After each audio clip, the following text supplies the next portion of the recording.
My name is Miljenko Lapaine.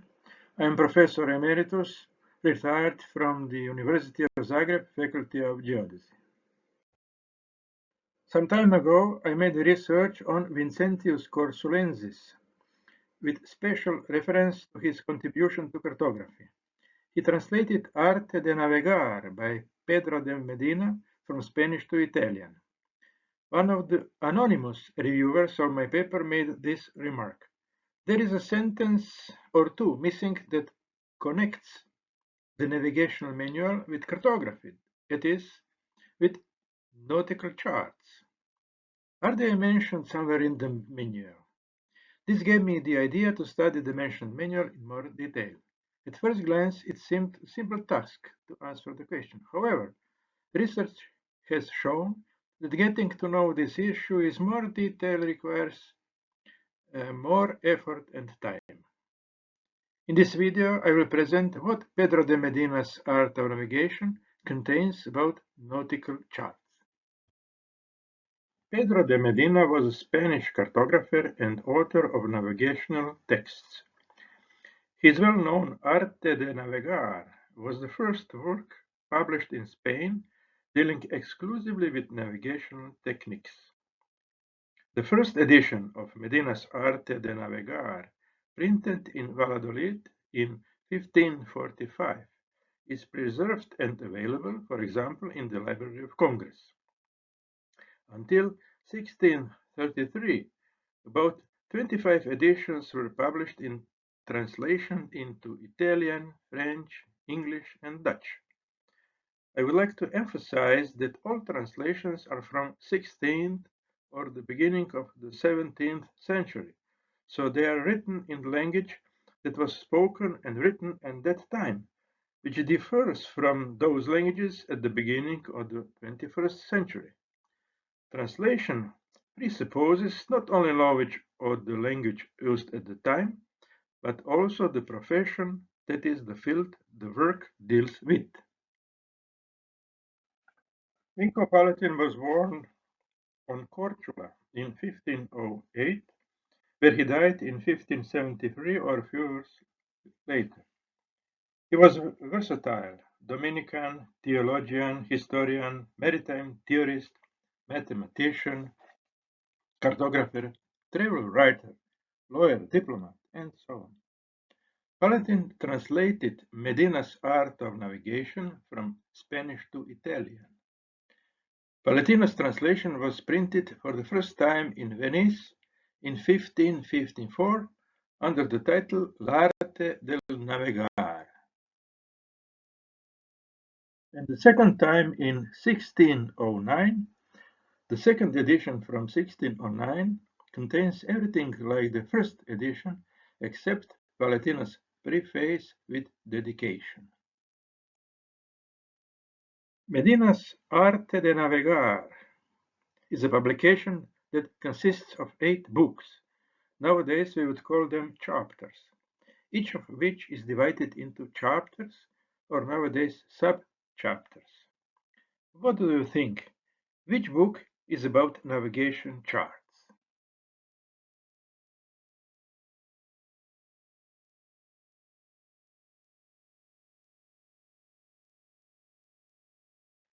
In the third book, there is a map, or according to the original text, a navigation chart for the navigation of the greater part of Europe, Africa, and India, our new world, with distances in leagues and heights in degrees. This map was published in Medina's Art of Navigation, 1545, in Martin Cortes's, 1551, and in 2 editions of Palatino's translation of Medina's book, 1554 and 1609. Although it is written next to the map in the cited books, that is a navigation chart, Sandman rightly notes that it is not a real navigation chart, but only an illustration of the main objects that a real navigation chart contains. It can be said that it is a schematic view with which no one would be able to navigate the area shown. This map is located immediately before the 7th chapter, which is dedicated to navigation charts. For the translation into English, I first used the English edition from 1581, then the original in Spanish and translations into Italian and French. Namely, both the original and the translations were written in the languages of the 16th century, so in some places it was necessary to compare different editions in different languages in order to capture the true meaning. The 7th chapter of the 3rd book begins with these words.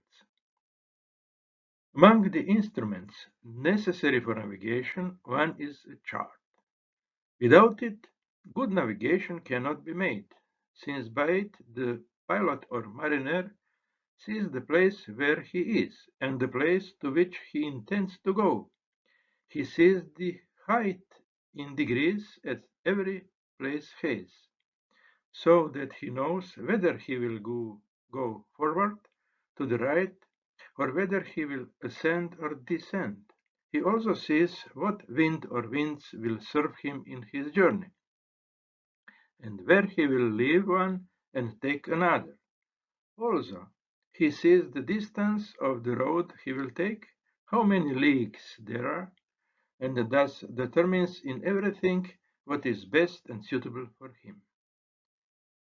But it seems that there may be reason to doubt the charts by which one sails, and to say that they are not certain or true for the following reason. It has been proven that the world is a round body, and not only the sky, but also each of the elements, so that the water we sail on is round, and the wind we use when sailing also circulates. And we see that charts for sailing are not round but flat. Therefore, there is a big difference between a sphere and a plane, and can be seen in the attached picture. Medina further explains, if two ships were to go from A to C, and one of them went through B and the other through D, the big difference will be in how far one ship will go compared to the other, by as much as the distance from B to D.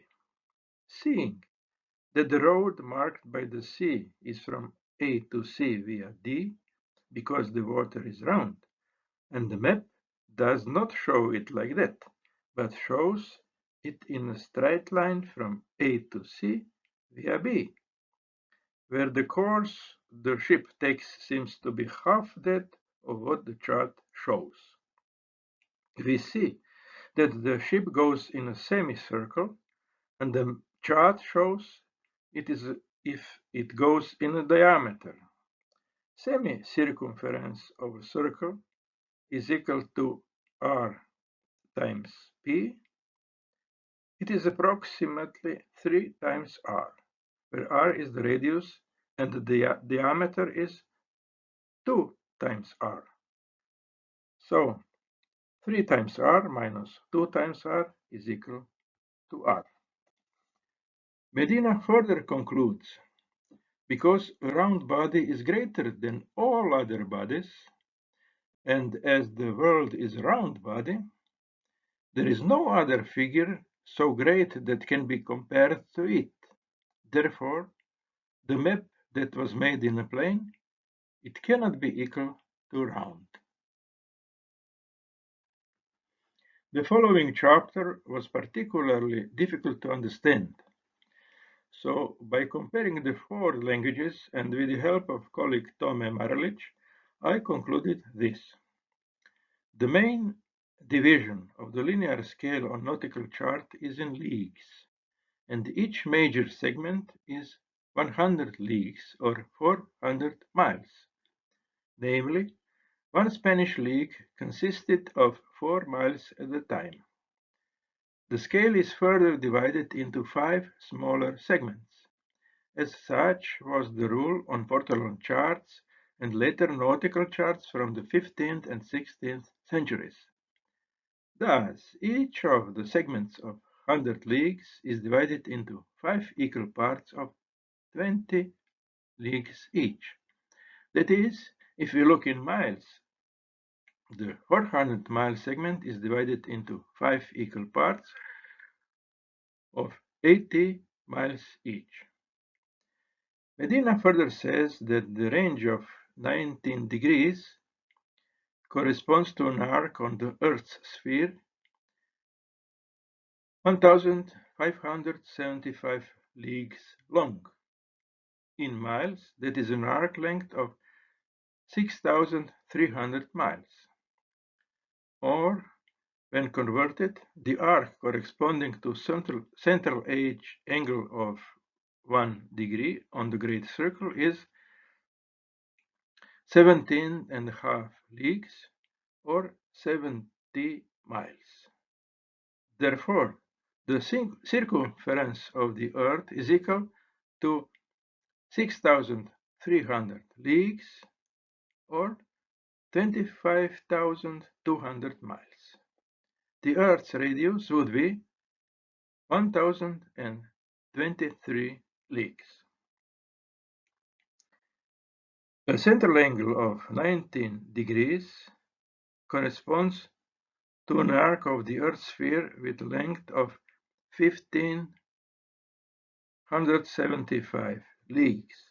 That divided into 5 equal parts is 16 degrees or 350 leagues or approximately 1,085.5 kilometers.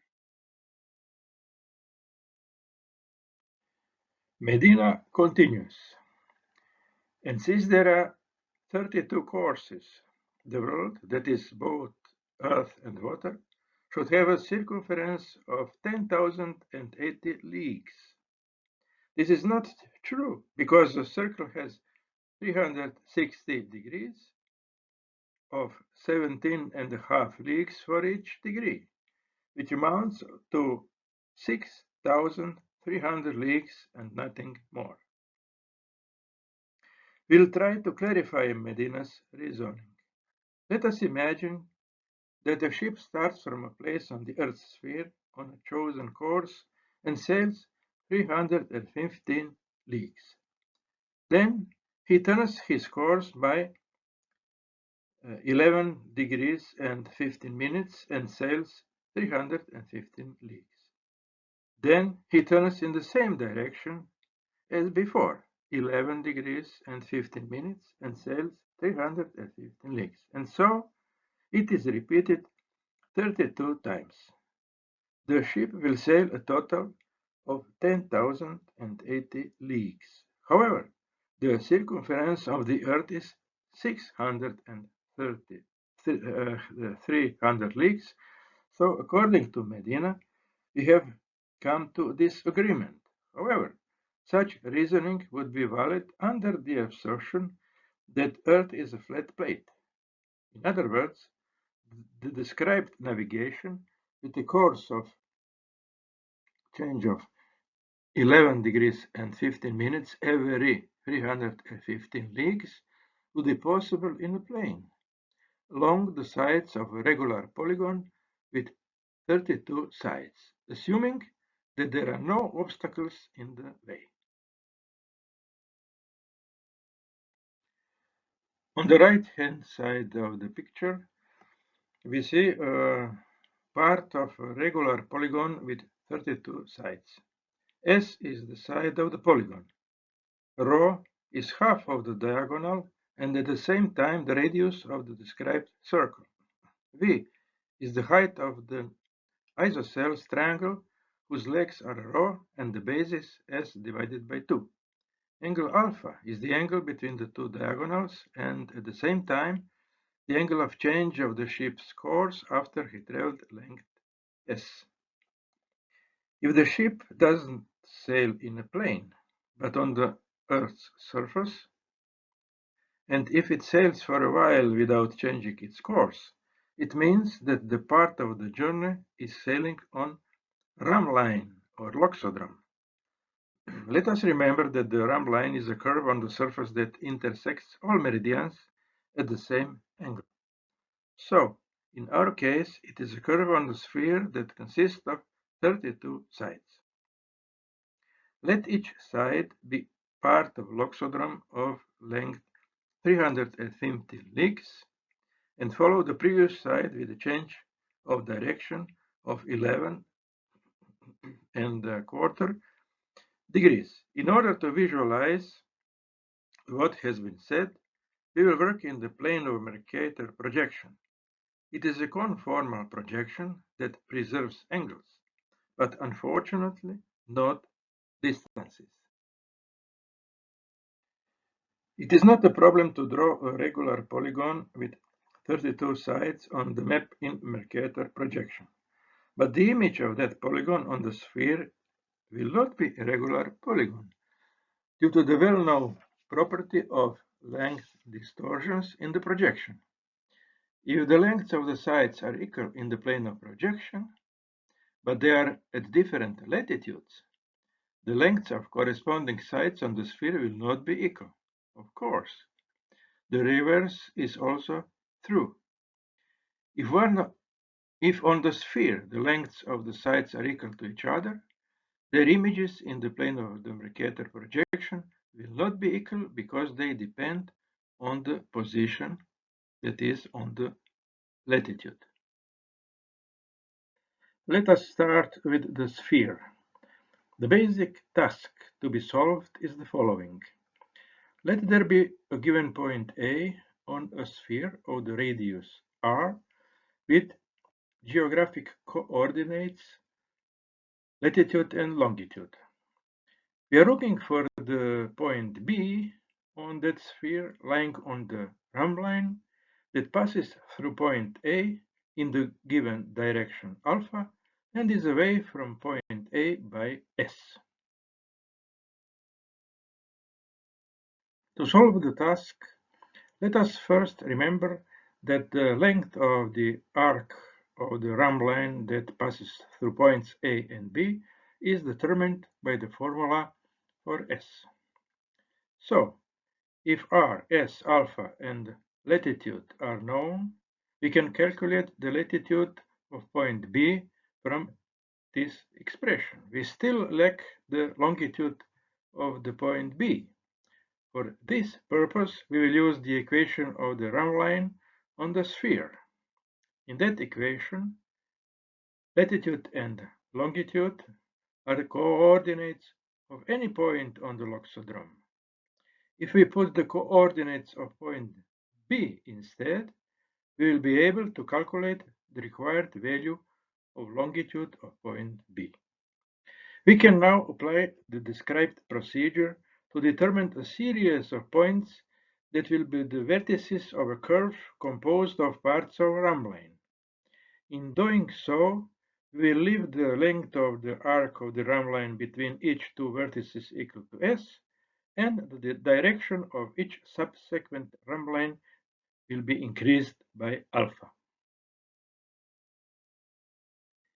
As an example, let us take a sphere of radius r equal to 1023 leagues, starting point on the equator, and s of 250 leagues, and alpha 11.25 degrees, and repeat the described procedure 32 times. In order to get a clearer insight into the curve made up of parts from the arcs of rhomb lines, we will show that curve in the plane of the Mercator projection.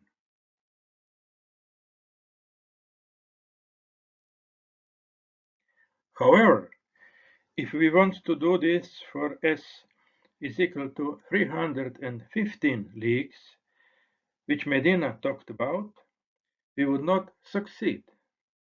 It can be shown that the maximum length of a single side for which a curve composed of parts of a rhomb line in the described manner can be constructed is s is equal to 288 leagues.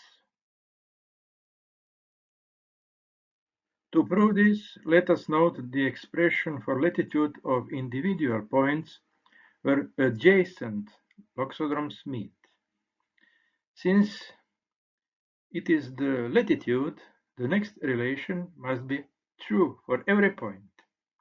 From two relations, it follows that S is limited from above. If we substitute in the last inequality values of R, 1023 leagues, alpha 11.25 degrees for all points, we will arrive at the solution that S must not be greater than 288 leagues. In this way, it was proved that on a sphere of the radius 1023 leagues, there doesn't exist a curve composed in the manner described by parts of rhomblines, each of which would have a length of 315 leagues, but it does exist if each is 288 leagues or less in length. In the end, the question naturally arises: can a regular polygon of 32 sides be obtained by sailing along parts of the rhomblines? It turns out that this is possible. We just need to match the length of the side of the polygon and the angle of turn after the distance covered. Figure shows one such polygon composed of 32 parts of rhomblines, each of which is 160 leagues long, and the angle alpha is equal to 11.25 degrees. We return to Medina, who says, from all the above, it seems that navigational charts being made in a plane should be false and imperfect. But that is why it should be noted that navigation charts are true and completely perfect, and the skill with which they are made and placed contains all certainty. And the answer to the first is that the navigation that the ship makes is on a sphere, and the map shows it in a plane. It is to be understood that the same amount or distance of travel which each part has on the sphere is the same calculated and given in the plane, both on land and on water, marking in leagues and degrees the distance that each object has on the sphere. To conclude, one of the most important manuals for navigation in the 16th century is Arte de Navegar by the Spanish cartographer and author of navigation texts Pedro de Medina. It is confirmed by translations of that work into several languages and multiple editions in the second half of the 16th and the beginning of the 17th century. Seafaring and nautical charts are strongly linked. Therefore, the logical conclusion is that every sea navigation manual must adequately include nautical charts. In Medina's Arte de Navegar, a special chapter is devoted to winds and a subchapter to nautical charts. That part has been investigated in detail. Particularly interesting is the imaginary navigation along the path, which in parts consists of loxodromic arcs. There are 32 of these parts, and after each part traveled, the course changes by 11.25 degrees. A regular polygon with 32 sides would correspond to this in the plane. I showed that on a sphere with a radius of 1023 leagues, it is not possible to make such a journey with Medina's assumption of the length of a single side of 315 leagues, but it is possible for a length of 288 leagues or less. Thank you very much for your patience.